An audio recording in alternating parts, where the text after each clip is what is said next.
I was diagnosed with multiple breast cysts, both breast yon nung 2005. At first, hindi ko naman alam na meron akong ganun eh.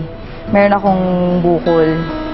Tapos, nung naramdaman ko na lang siya, kasi meron akong hormonal imbalance, naramdaman ko na lang na hindi na ako makaligo, na yung tabo yung gamit ko.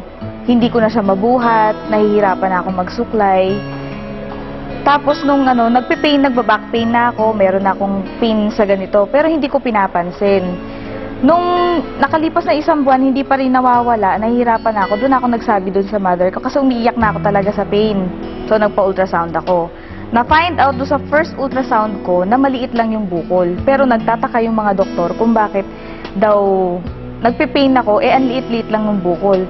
Na-find out namin na meron palang, multiple pala sa both breast, na ang dami-dami niya.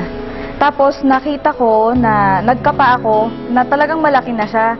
Matigas, hindi nagmo-move yung bukol. So doon ako nag-isip. Tapos nakakapa ako ng 3 lymph nodes sa may kilikili ko. No, nung napag-isip-isip ko, nag-research ako ngayon. Sabi ko, bakit ganito? Yung nafe-feel ko, sabi ko, hindi nakatulad nung dati na mas lumala yung pain eh. Hindi ko na siya matiis. Nagpatingin ako ulit do sa doktor. Sabi niya, nasa stage 1 to, sabi niya ganyan. So advice nila ipa-biopsy ko para malaman nila kung yung talagang bukol na yon, yun lang talaga siya, kung iisa lang talaga siya. Tapos yung mga ibang bukol sa kabila na breast ko, kung malignant na rin. Sabi ko, natatakot ako. Siyempre, nag-work din ako sa hospital before. Sabi ko, ayoko magpa-biopsy. Tapos may pinatingnan na naman ako another doctor. Sabi niya naman nga, stage 1 daw talaga yun. Kasi nakita na nila yung itsura. So, doon ako naniwala. Hindi na ako nagpa-undergo ng biopsy. Binigay na nila ako ng medication. Sabi ko, hindi ko na-feel na yung medication na binigay nila sa akin, nagtitake effect.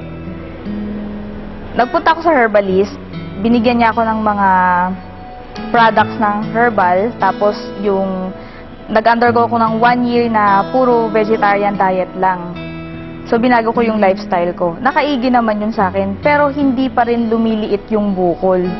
Nag-isip ako ngayon, sabi ko, ano kayang pwede kong gawin para totally mawala na siya? Kasi ang advice nga sa akin, i-remove eh. Siyempre, dalaga ako. Nakakaano naman yun, wala kang breast, kadalaga mong tao, di ba?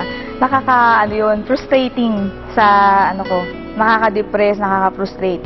So, nung dumating sa time na nag-research na ako, nag-internet ako kung ano bang pwede kong kainin. So, ang dami ko nakita. Nandun yung mga gulay, mga fruits na ina-advise nga doon sa mga may mga breast cancer na yun ang talagang dapat nakainin. So sabi ko, hindi ko naman alam kung saan makakabili lahat nito. Yung broccoli, meron dito, di ba? Yung mga ibang fruits na nandoon sa internet, available dito pero hindi lahat meron. Doon ako nag-isip, sabi ko, paano ko makakain to lahat? At saka mahal-mahal niya.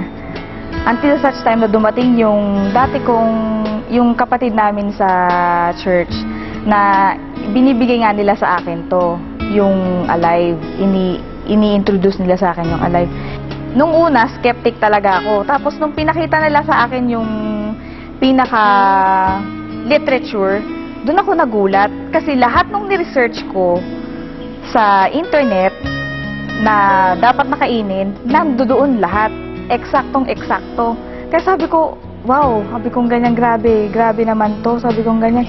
Kung gano'n, hindi na ako maghahanap ng kakainin ko, pwedeng ito na, sabi kong ganyan. Nung coffee pa lang yung pinasubok nila sa akin, talagang sobrang sumakit, no? Nag-take ako ng coffee, di ba yung coffee natin meron ngang Alive? Talagang sobrang sakit niya. Napakapit nga ako sa sa wall, tapos pinagtatawanan nila ako kasi nga, sabi niya ganyan, yan pa lang ang tinitake mo, nagpe-pain ka na. Sabi niya, ibig sabihin yan, reaction. Which is alam ko naman dahil hindi na bago sa akin yung herbal. Nung nag-take na ako ng capsule, doon ko naramdaman na nakakaginhawa, nakakaigi. Hanggang sa nakapag 1 month ako, na-gradual yung pag-inom ko, hindi naman bigla. Kasi doon sa isang capsule pa lang na-feel ko na na merong may reaction ako naramdaman. Pero hindi ko isininto kasi naniniwala ako na makakatulong talaga sa akin ng malaki.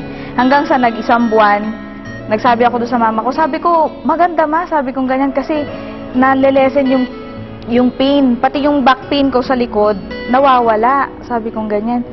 Tinuloy-tuloy ko hanggang sa nagpatingin ako, tapos kinapa ko siya ulit. Yung bukol, maliit na lang. For 2 months yun. Kasi nagdag na 9 capsules na ako eh. So, hanggang ngayon, continuous pa rin, tuloy-tuloy yung medication ko. Hindi ko tinitigilan yung Alive. So, ngayon, maliit na lang siya. Maliit na lang. Tuloy-tuloy pa rin yung medication ko para totally ma-resolve na yung bukol. Malaking malaki po ang naitulong ng Alive. Sobra.